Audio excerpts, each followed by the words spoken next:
What's up, everybody? Less than 2 weeks ago, we got Season 5 of Modern Warfare 3 and Warzone. Of course, I did do a video talking about all of the best loadouts together. Today, we're talking purely long range. If you already got your SMG set, all these weapons have kind of been talked about already, except one wasn't on the loadout video. It was on the video yesterday, but I'm going to link all relevant videos down below. I will also have my Twitch link down below if you want to come see me use any of these live, if you think I should change the loadout, if you just want to come hang out and vibe. Twitch is linked down below, and so are all my other social medias if you like my content and want to see it anywhere else. TikTok is like a quick form, and Instagram, quick form version of my YouTube channel. Twitter is just me, and I also have my single player YouTube channel down below if you're interested in that type of gameplay. And please don't forget to like, comment, subscribe, hit that notification bell first if you like this type of content. And down in the comments, you want to let me know if I'm an idiot, if my rankings are wrong, my rankings are right. Let me know in the comments down below. But without further ado, let's go into the loadouts. So before I go too deep into the loadouts, first of all, you can see number 5 is a gun that I just called broken in a YouTube video yesterday. The big difference between here and the loadout video is that I ranked them purely where I think they rank in the meta as long-range options, not like in the loadout video where I did, okay, this is LMG number 2 and then LMG number 1, AR number 2 and then AR number 1. There is no barrier to categorization here. We're just purely going long-range loadouts. And just a note, static HV is on every loadout. Not saying that that means it's the best SMG, the worst, whatever. Just so there is no preview at the close-range video that will be coming out tomorrow, so keep an eye out for that. That's enough rambling out of me. Let's go ahead and go into Gunsmith. And I'm sorry for the really crappy COD FPS. I don't know what it is on the menu right now. The FPS is messed up. I don't know what bug is happening. But I dropped into a game. Game FPS was normal, so that's kind of odd. So we talked about this just yesterday, so I'll keep it brief. We have the Sonic Suppressor for the damage range and bullet velocity. We have the Forge Tac Delta, whatever optic you like. But the Forge Tac felt good. It felt like a throwback to Warzone 2 Signal days. I just decided to run with it. I like it. Then we have the Broadside FCT stock, which gives you better aim down sight, better idle aim sway, sprint speed, and crouch speed. We're mainly there for the aim idle sway and the aim down sight speed. And of course, it does not hurt your sprint to fire speed. And then, of course, Jack Cataclysm is the most important part because that's what makes this broken. It makes it a 50 cal conversion. Then we have the Brace LS, which gives you a lot more flinch-resistant aim idle sway. There's that option. I know some people will run certain underbarrels, but this is the loadout that I like for the RPK 50 cal conversion. Then we are moving into long range number 4, where we're going to go with the Holger here. The Holger was the best LMG, at least in the second half of last season, and has always been meta adjacent, bottom of the meta viable, whatever you want to call it. And that doesn't change for this season. I'll link my Holger video down below. Like I mentioned, the only change in attachments here is the new Quartermaster suppressor, which came out this season, versus the now I can't remember the top of my head, versus the Spirit Fire, which was the meta silencer before. We're now running the Quartermaster because it just helps so much with recoil control. Holger Factory Barrel for the bullet velocity and range, recoil control, and gun kick control. Bruin Heavy Support Grip for the horizontal recoil control, the gun kick control, the aim idle sway, and mainly for the firing aim stability. As always, if you're not worried about the aim firing stability, or firing aim stability, especially if you use the Jack Glassless, which also helps with that, go with the Paracord Grip if you're using the Jack Glassless. It helps with horizontal recoil a lot more, helps with aim idle sway, sprint to fire speed, and the Jack Glassless will take care of that firing aim stability. But I'm blind and I can't use that, so I use the Bruin Heavy Support Grip. But those are your two underbarrels. Corio Eagle's Eye or Jack Glassless if you like the one-times. And then Ascent Lord stock because that helps with recoil control, gun kick control, firing aim stability, and aim idle sway. If you look, this helps 17, 7, and 7. Remember those numbers. Bruin Heavy Support Grip goes 10, 8, and plus 4. So you can drop the Bruin Heavy Support Grip because that also gives you firing aim stability. And you can go with the high grain rounds. Of course, this is a feel thing, so if you want to reverse that, reverse that. Or if you like iron sights, run this exact build and switch to that ammo type. But those are your options, and that is going to be your long-range 4th best option. Number 3 is actually going to be in an AR. Of course, we all know that the SVA has been meta adjacent, whatever you want to call it, for like its entire lifetime, but more specifically on burst mode, because burst mode doesn't really have any recoil at all. It just has a little bit of gun kick, but that's almost nothing. So we go with sonic suppressor here because we don't need the recoil control. We want the bullet velocity and the damage range, which this increases with no ADS penalty at all. It hurts recoil, but once again, we're worried about gun kick control. And if you go to the quartermaster, it doesn't help with velocity or range at all. And neither does the monolithic. Both of those hurt aim down sight speed. Sonic suppressor it is. SVT precision barrel helps with gun kick control, helps recoil, but that doesn't matter. But gun kick control, bullet velocity, and range and aim idle sway are what we are worried about most. Then we have the 2x. I don't see any reason to run a jack glassless. If anything, maybe go a more magnified optic because there's just not going to be a lot of visual recoil or recoil. And that's why you don't see underbarrel or stock, and why we see high grain instead, because that gives us bullet velocity and damage range and helps a lot. The high velocity only gives us bullet velocity and actually hurts damage range. We obviously don't want that. And then 60 round mag, because that's the biggest mag available.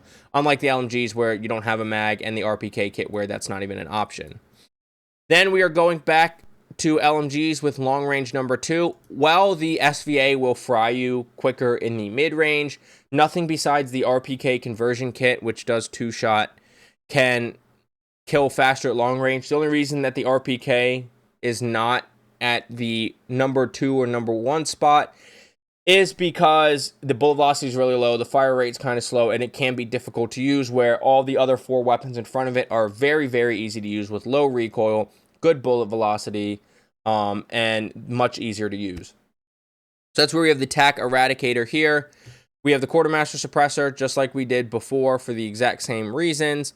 Then we have the Conquer 70 long barrel, the other are short barrel, that's not useful long range, and a light barrel, also not useful at long range. We have the Bruin heavy underbarrel. Of course, if you go with the jack glasses or you like an iron sight build, change that to the paracord grip.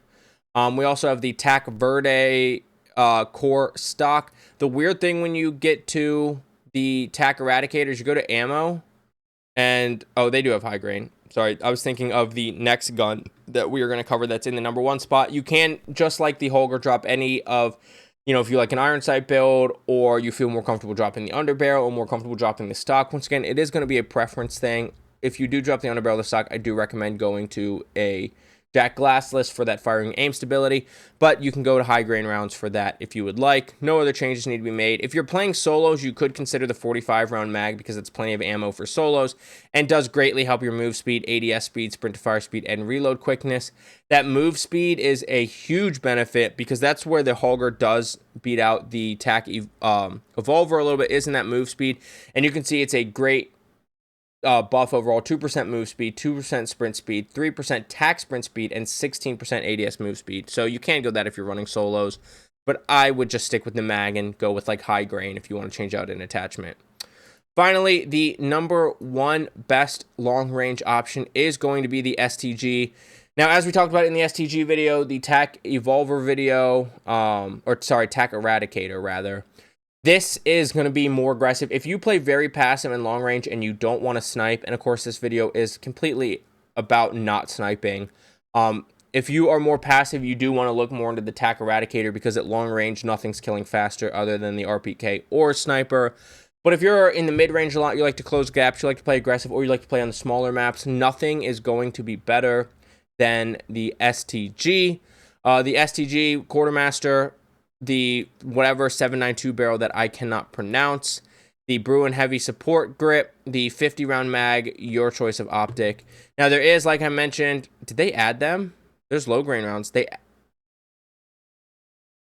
I swear they just added these. I swear these were not here. I have to go check my loadout video again. But of course, you can always, if you don't mind, you can switch to high grain. I did not think high grain was on there. Might have been a bug before that they just quietly fixed. There's other builds out there where people will, especially if they use the jack glassless, I know they will go to this long barrel because you do have slightly better range of velocity, but you don't get recoil control on it. They will switch to that barrel, they will remove the under barrel, and they will go to the D79R combo stock and the jack glassless. Those are the 2 popular builds. I don't think high grain was available until now. I'd have to go back and check, but I don't think it was. So those are going to be the loadouts that I would recommend. This is your number 1, unless you are very passive, then it's going to be the TAC Eradicator. Or if you want something broken that's a little harder to use, go with the RPK. Holger 26, SVA, both very good options, and I don't think there's a single bad choice on this list. There's just better and better choices. So for those of you that just wanted loadouts, as usual, thank you so much for watching. Once again, please don't forget to like, comment, subscribe, hit that notification bell for more, and check all links in bio. For the rest of us, we're just going to go to true game data very quickly to kind of show how these stack up against each other TTK-wise. Okay, so now we're over on true game data. You can see I have the STG, the Eradicator, the Holger, and the RPK, all with loadouts and attachments. Unfortunately, the SVA Burst, for whatever's on true game data, just hasn't ever had attachments on it. So you can't add attachments. So really, just when we look at damage range and bullet velocity, or just really damage range, because that's all that's on this chart, just remember to push it out a little bit. I don't remember the percentages off the top of my head. But if you look, the RPK does kill way faster, especially headshots. It's blowing everything away long range. But the farther you get, the harder it is to use with the low bullet velocity, the low fire rate. So that is why it is number 0 or number 5. I don't know why I said number 0. But let's go combination. That's how we're going to base everything. It's more of an equalizer for all the guns involved. But when we go combination, let me make sure the chart's actually changing. Look, it's getting stuck when combination's not working. So that's great. True game data, your site has not been working as well. It works, it just hasn't been working as well. Combination, not working. Neck, chest. Combination. Chest. Yeah, combination's not working. Okay, whatever. We can still illustrate our point enough. We're going to go neck shots because neck and head shots are important for the RPK to be as broken as it is. You can see the STG is blowing away everything out. All right, chat. YouTube. I don't know what's going on with true game data. It is not like me right now. I don't know if it got mad that I was closing ads or whatever. All right, now combination's working. So I'm going to try to make this as quick as possible, but you can see the TTKs. Long range TAC Eradicator, only the RPK is beating it, and the RPK is hard to use. STG, only the RPK is beating it in the mid range, and the RPK is hard to use. The SVA, like I said, you got to push everything out a little bit, but you can see in the mid range, it's beating the Eradicator, it's beating the Holger. The Holger long range is beating both ARs, which is why it even sits where it does. But yeah, the TAC Eradicator, the STG, those are going to be your best long-range options based off of your playstyle. The RPK is kind of the broken, hard-to-use gun that is going to catch a nerf, but if you can use it, definitely use it. But it sits at number 5 because of its difficulty to use, and it's, I'm sure, very quick incoming nerf. But yeah, those are your long-range options. Like I said, we got STG 1, TAC Eradicator 2, SVA on Burst Mode 3, Holger 4, and RPK 5. If you're really good with the RPK, that immediately jumps all the way up to number 1 because nothing's beating it. But other than that, based off of your playstyle, you know what to run now for long range. Come back tomorrow. We're going to do short range. So we're going to do all SMGs because we don't do shotguns here. Of course, nothing's going to beat out a one-shot from the Moors, a one-shot from the Cat, or one-shot within range from the car or the Stalker. So use what you like. Here's what I would recommend. But I will see you in the next one. Please don't forget to like, comment, subscribe, hit that notification bell before you go. And check out all the links in the bio. I will see you on Urzikstan, Rebirth Island, Fortune's Keep, and Vondel. Get frying. Have a good day.